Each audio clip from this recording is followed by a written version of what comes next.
are a hands-on hero. You are the kind of person who really, you need to get your hands dirty. You need to literally build, touch, construct. Did that resonate with you? Oh, yes. Yes.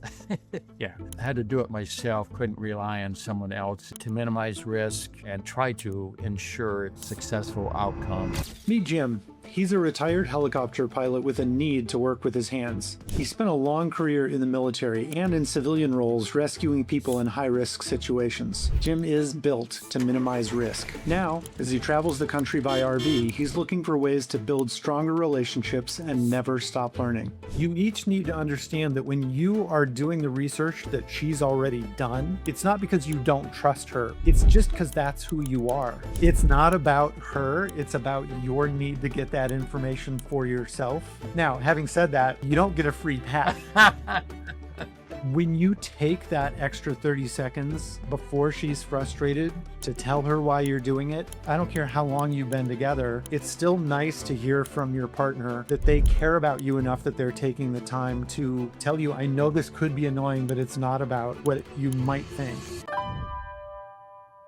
I want to start with something that stood out to me, which is your strength, what we call your natural advantage in Implementor. So you are a hands-on hero. You are the kind of person who really, you need to get your hands dirty. You need to literally build, touch, construct. And I know a little bit about your professional background, but number one, did that resonate with you? Oh, yes. Yes. Yeah. I was a military pilot for 27 years. And then I was an air rescue pilot on the civilian side of the house for 30 years and doing or performing EMS, emergency medical flights and search and rescue flights and some law enforcement. Regardless of the mission, I had to be totally involved, of course, focused.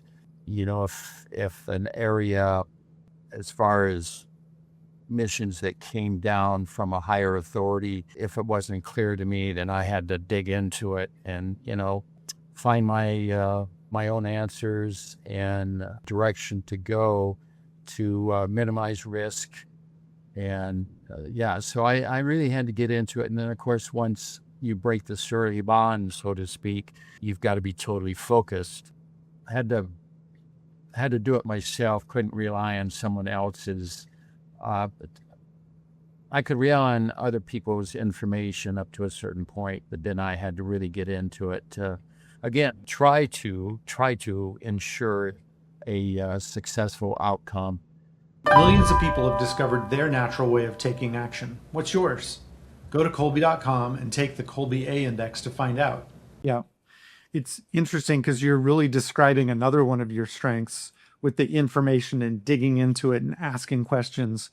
With your 8 in Fact Finder, that's even more than your hands-on hero. You first initiate problem solving with this, as you're even describing it, this need to get information, to dig into things, to find to ask questions and find the answers. And as you're saying, not just rely on somebody else's, but kind of do it yourself. That's a bit of a hallmark of somebody who really initiates, especially at an 8 level in Fact Finder, is you need to be the expert in things and you need to get the information, not just rely on somebody who, if you've worked with them long enough and you understand, okay, yeah, their information, they're just as detailed about things as I am, then okay, that information I'll trust and maybe they can give me the 12-point checklist.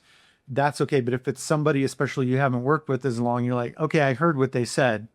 I need to redo some of this stuff. Something that interesting to keep in mind, that's, you need to do it.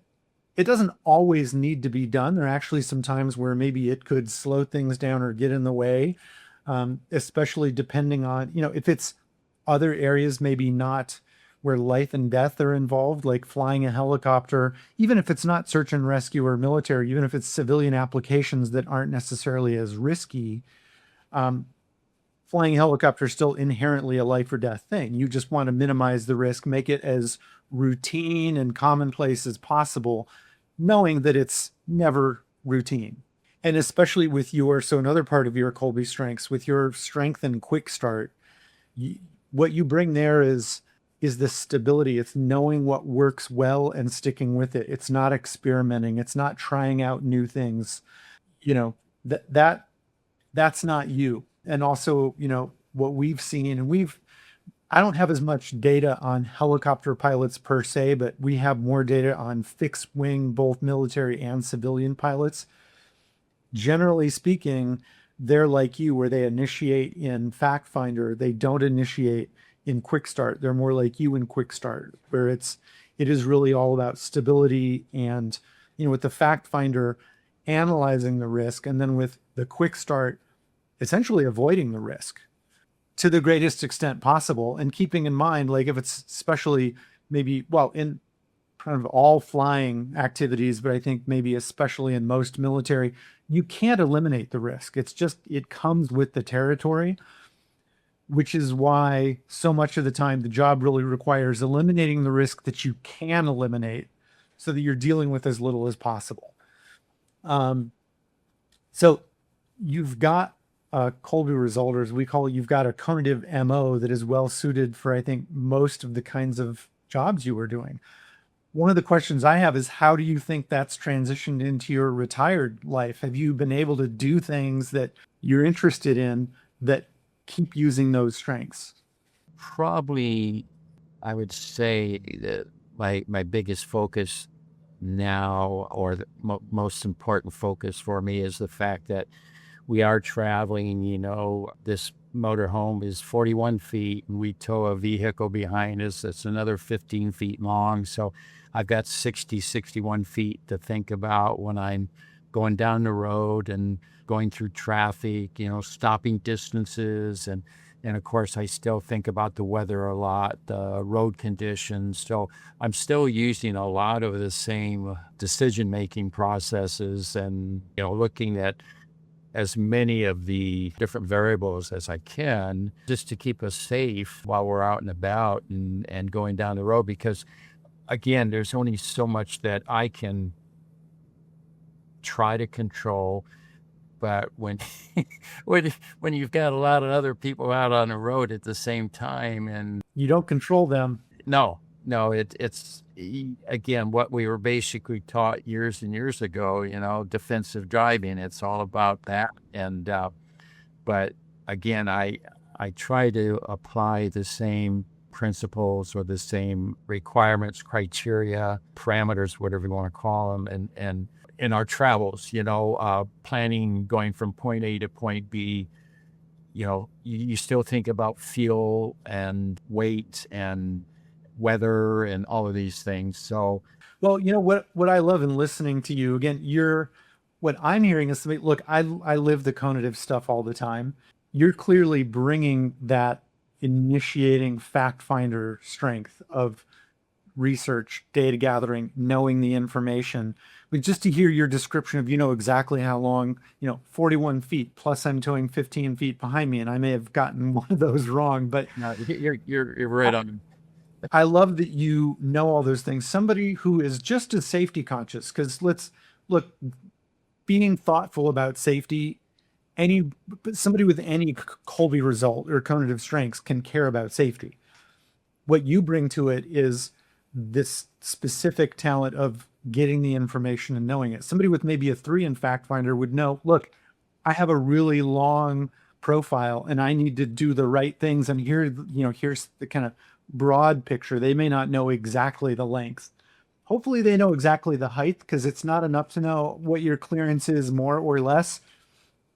If you're 4 feet over your clearance height going on a bridge, that's a pretty crucial, or 4 inches. That's a crucial 4 inches. But no, I love that you're doing that. And I'd really encourage you. And one of the reasons I asked is talking to people who have transitioned into retirement. A lot of times what they find is they lose that sense of purpose sometimes.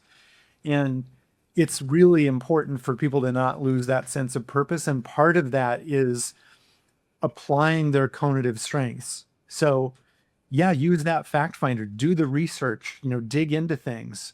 And what I would say for you, especially with your 1 in Quick Start, you won't necessarily intentionally put yourself in novel situations, because that's just not how you operate. You are, again, a find what works, drill down on those things and keep doing them. And that's great. Like, I'd encourage you to keep doing it that way, but don't let that, don't get stuck in a rut of, yeah, I've done this enough times. I don't need to get the information and do the research because I've done it so many times. It's like on autopilot. You need to engage that data gathering, information gathering part of you. So, it could just be finding another hobby or interest where you can do that. And at least for a while, maybe it was, when the RV was new, it was becoming an expert, really throwing yourself into learning all about that stuff.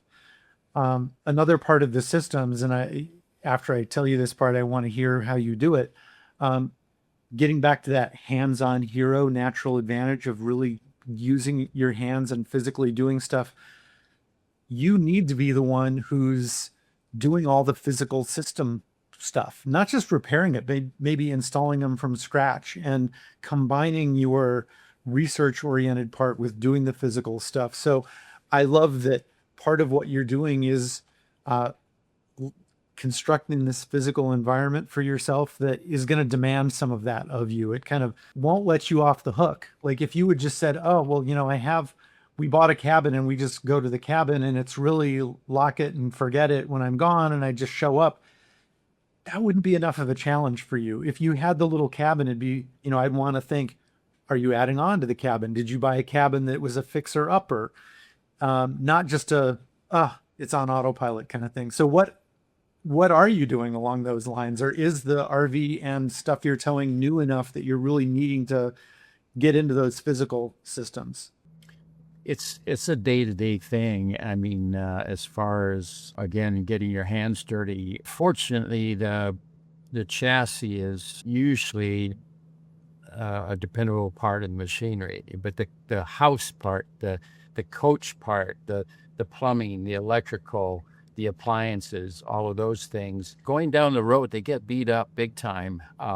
It's kind of, some people equate it to, you're living in your sticks and bricks, as they say, house, but you're experiencing a 5.7 or a 6.0 magnitude earthquake every day.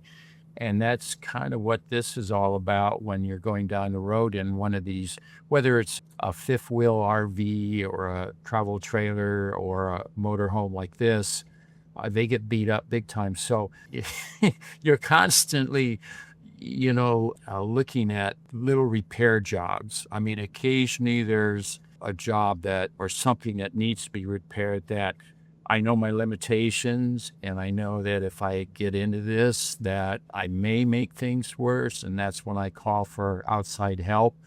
But usually I can resolve the issue, again, by getting into finding a manual. When it comes to all these different pieces, parts, usually, you can find a resource on the internet, thankfully, and go to that resource and do some digging and find your answers there.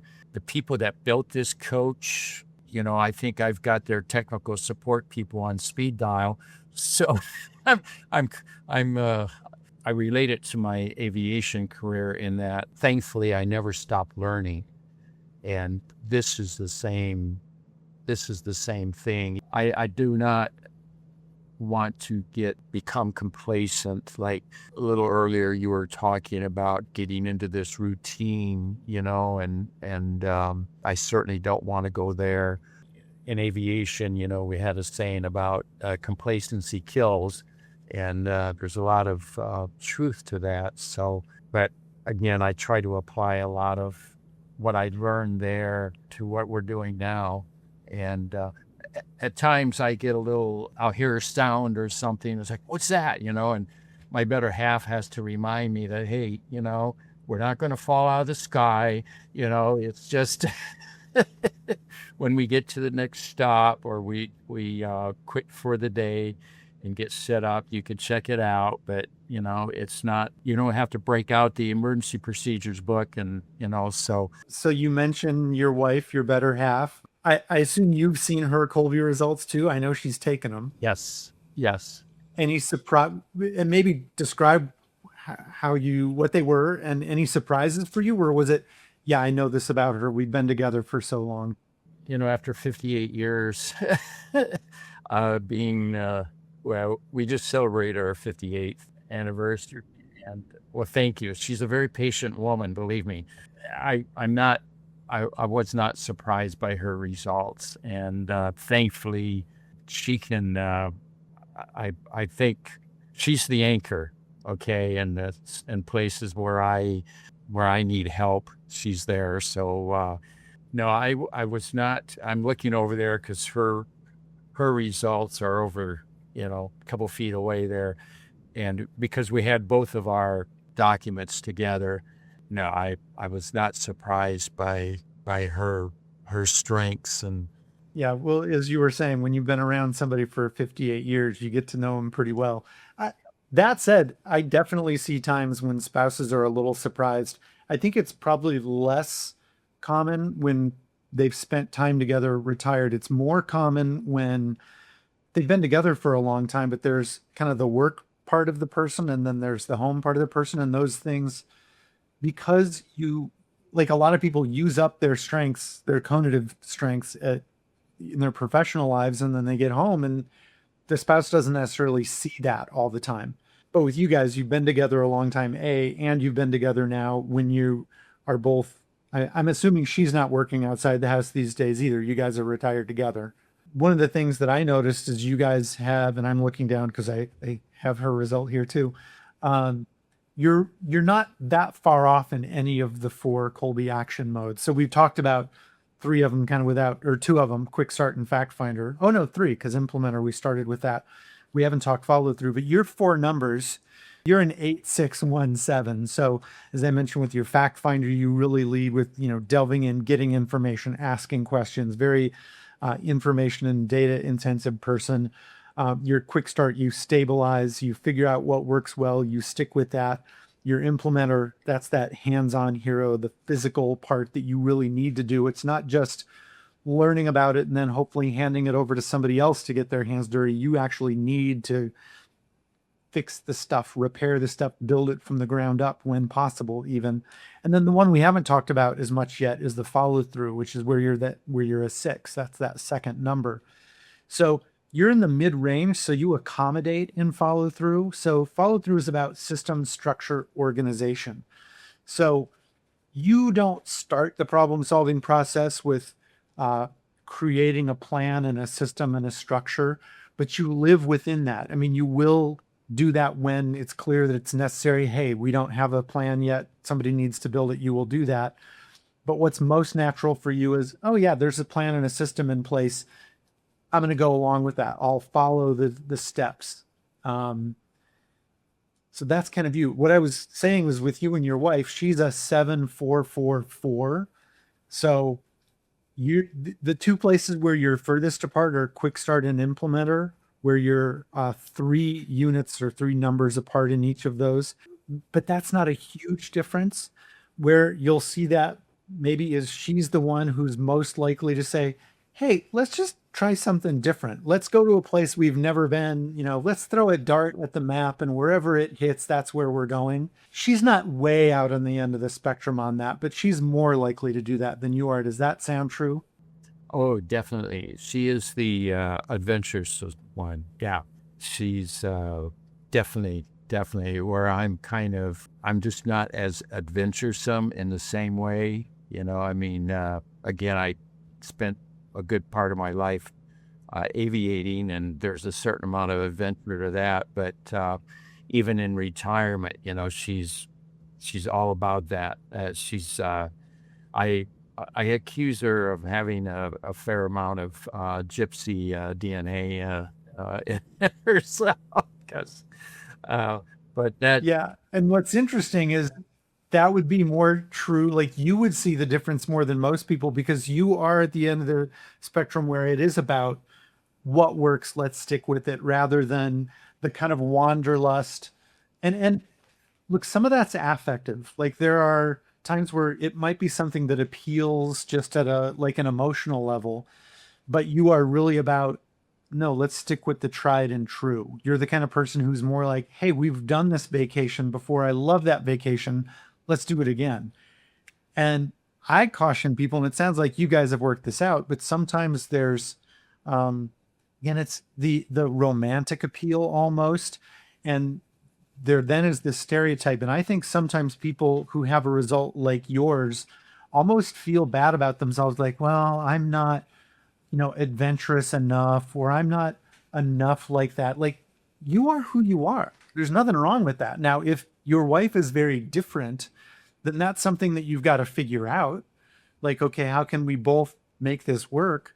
But yeah, my guess is a lot of people would look at your wife and go, no, that's totally, she's kind of in the middle on that, not way out there. But because you're more toward one end, you'd see that difference more. I do, yeah, for sure, and I'm thankful for that. And her mantra is kind of the mountains are calling me, I gotta go, type of thing. And I just follow her lead. I try to go with following her lead because she hasn't steered me wrong yet. We'll put it that way, and it's all been good. So navigating sometimes can be an issue. The problem there being that even with the modern or the high-tech GPS and some of the programs, they don't know if you're riding a bicycle or a skateboard or if you're in a 40 feet 11-inch motorhome. So I just call it 41 feet. But anyway, yeah, it doesn't know. So That's such an 8 and fact finder little distinction there. I love it because I'm an 8 and fact finder too. sometimes navigation during our adventures, navigating can be a little challenging sometimes, and we found ourselves in a few spots where we've had to stop, and I'll knock on somebody's door and say, hey, can we use your driveway to get turned? Because first we got to disconnect the car from the coach because you can't back it up. And so sometimes it can be kind of challenging, but hey, we're still married, so that's a good thing. Well, one of the things, another one of the areas where you're very similar is in Fact Finder. You are both, she maybe not quite as much as you, but she's also a researcher, data information person. So, you can count on she's not just coming up with some wild hair she hasn't thought about and looked into. And that probably makes it easier for you to go with the flow. And she's saying, hey, the mountains are calling. Here's this idea.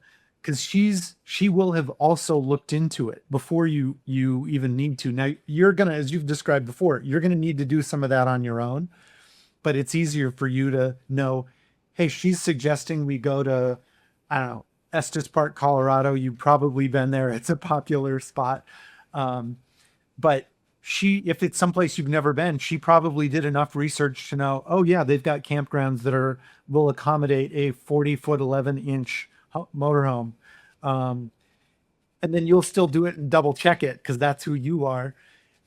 One thing, and it sounds like you guys have worked this out, but I say it to couples a lot who match your strengths in Fact Finder here. You each need to understand that when you are doing the research that she's already done, it's not because you don't trust her or don't think she's good at it or smart enough. It's just because that's who you are. And the same thing in reverse. You do that stuff, and when you tell her, oh, here's the information I've gotten, if she either starts peppering you with questions or she then redoes the research that you've already done, if you find yourself getting frustrated, like, hey, she should know, she should trust me on this stuff. It's not that she doesn't trust you. It's she just needs to get the answers herself. So I don't know, have you ever, either now or earlier in your relationship, were there times when that was frustrating for you? Frustrating for her because again, it's just that inherent. I gotta double check this, and it's, again, I try to emphasize to her that it's not a trust issue. It's just I'm trying to look at all the variables and everything and make sure all the pieces fit together, and before we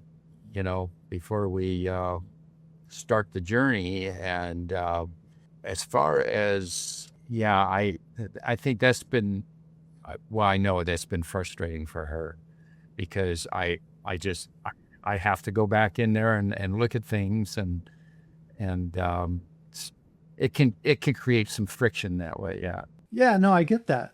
Which is why I mentioned it, because I've seen it before. So I hope she's watching the podcast so she can hear me say, without you even prompting me, it's not about her. It's about your need to get that information for yourself. Now, having said that, you don't get a free pass. So, this is the flip side. So yes, she needs to take a deep breath and remind herself, hey, it's just what Jim needs. It's about him. It's not that he doesn't trust me or think I'm smart enough.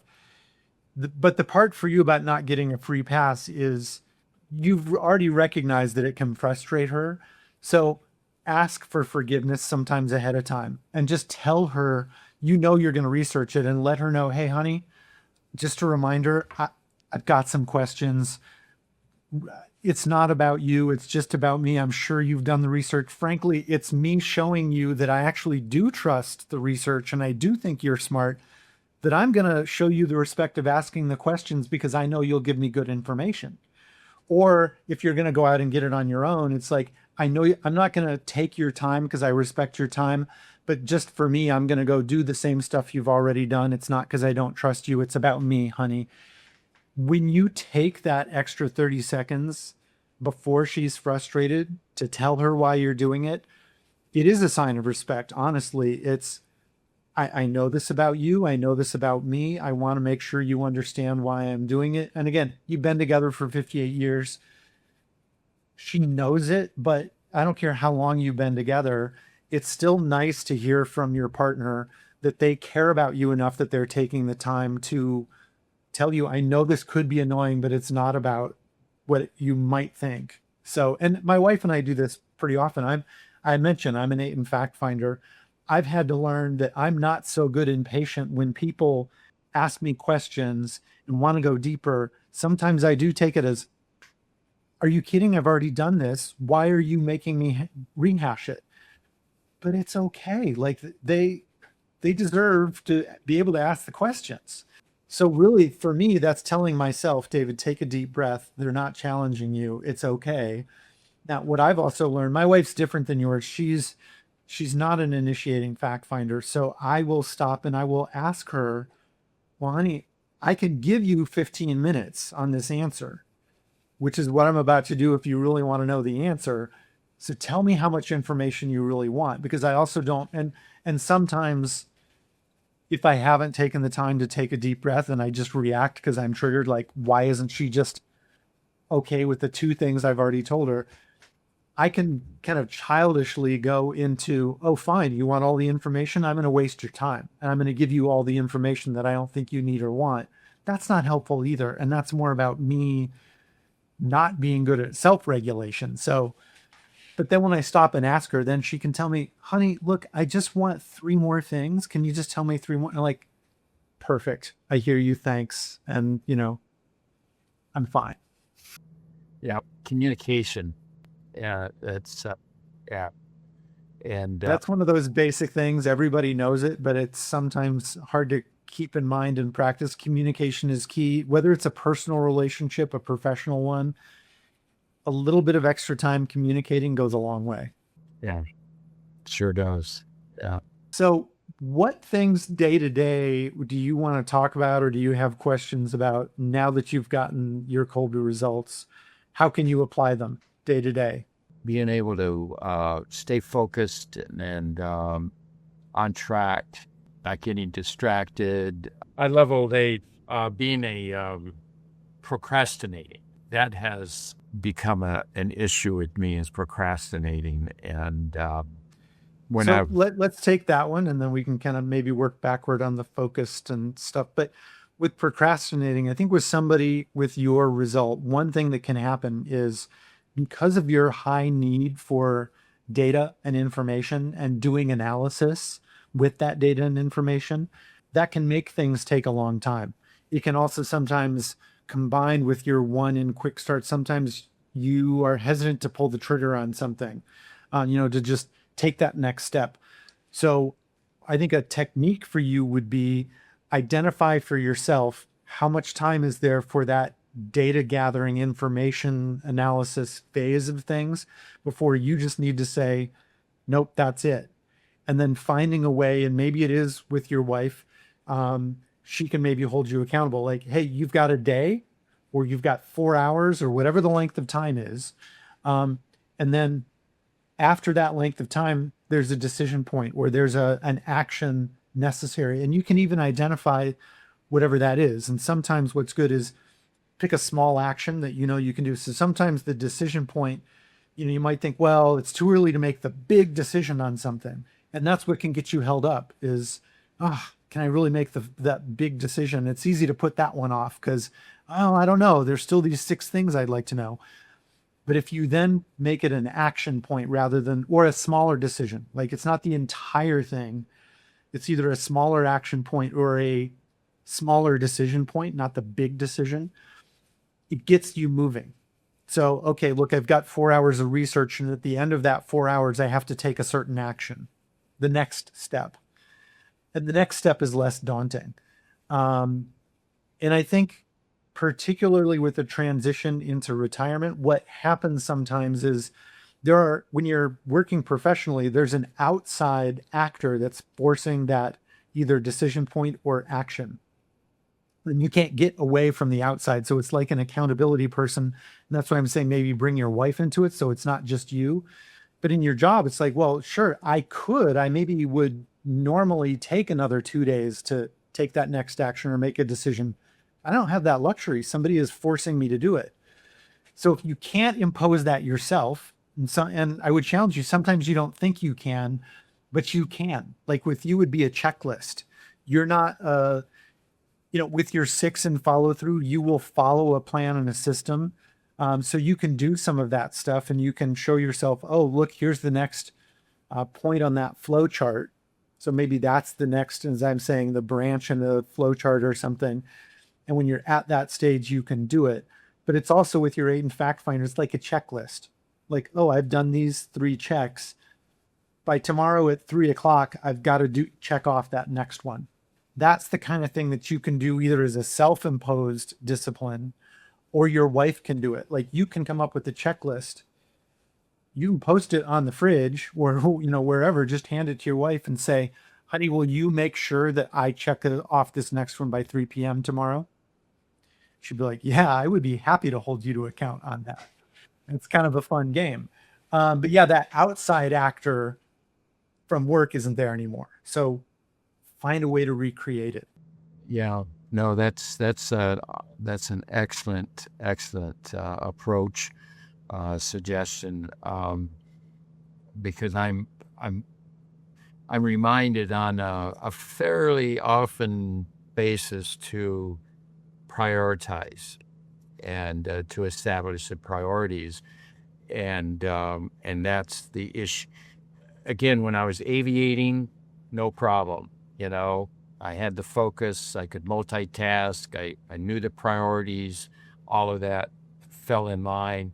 But here, I'm being reminded, not on a daily basis, but prioritize.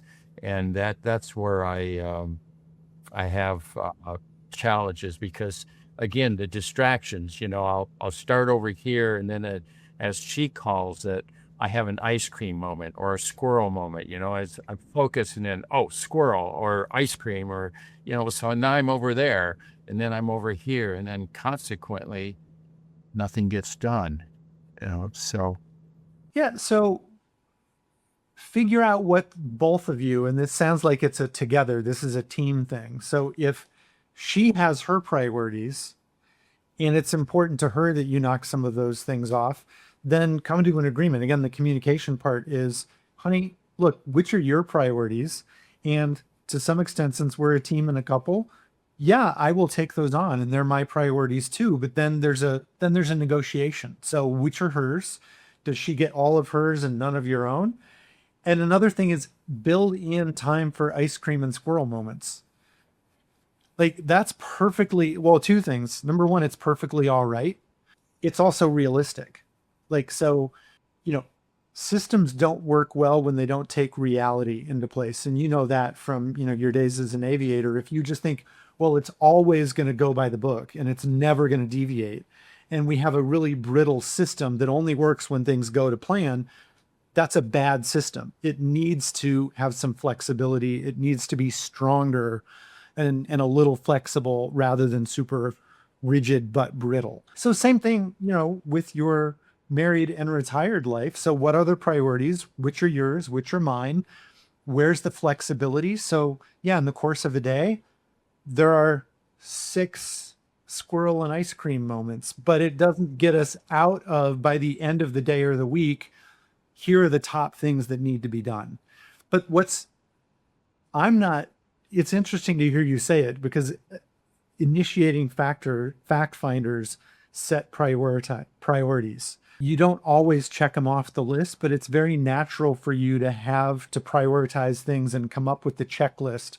That the checklist and set of priorities are more natural for you than a really thorough plan for how that's all going to happen with your follow through. Again, you live within plans rather than create them from scratch, but you'll do those priorities as long as you set them out. But you guys can do that as a team. Again, she can do some of them rather than just saying, well, you have to come up with all of them. But as long as there's buy-in, like with you're going to need to essentially ratify them and take them on as your own, because with your 8 and fact finder, that's going to be an important part of you getting them done.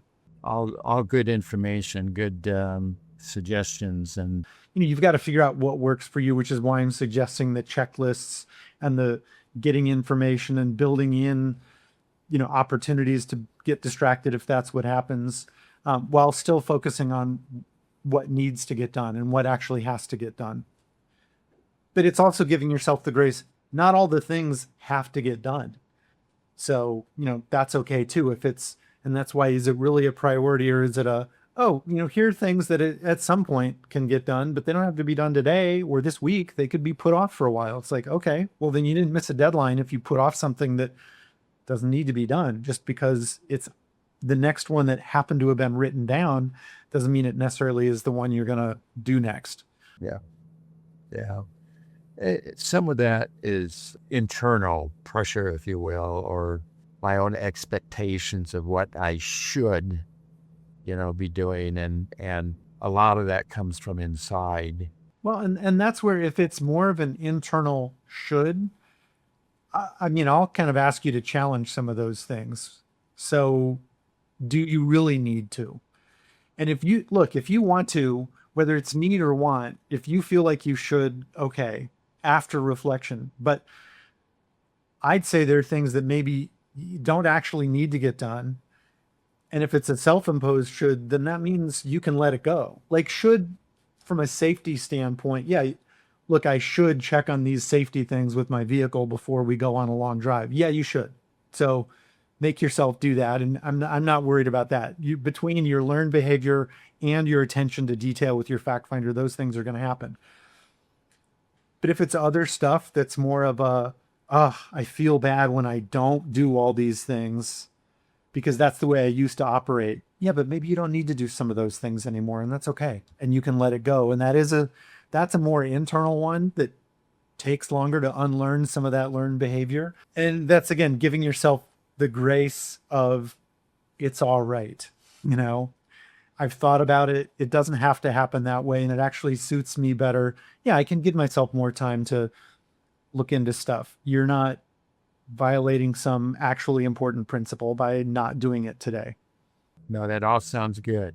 Now it's just implementing, the ideas, the suggestions, but it all sounds good to me because I you're on this, like the expression, you're a work in progress, so you want to get here, wherever here is, but you try and minimize the bumps in the road to get there. But so all the outside help, I welcome that. So I welcome what I'm thankful what you've told me, and suggestions and an approach that I can take, or different approaches, and more communication, maybe more accountability on the part of my commander-in-chief there. But No, it all sounds good, so I appreciate it. Well, good. I'm glad it's been helpful. And thank you so much for your time. I really appreciate you being on.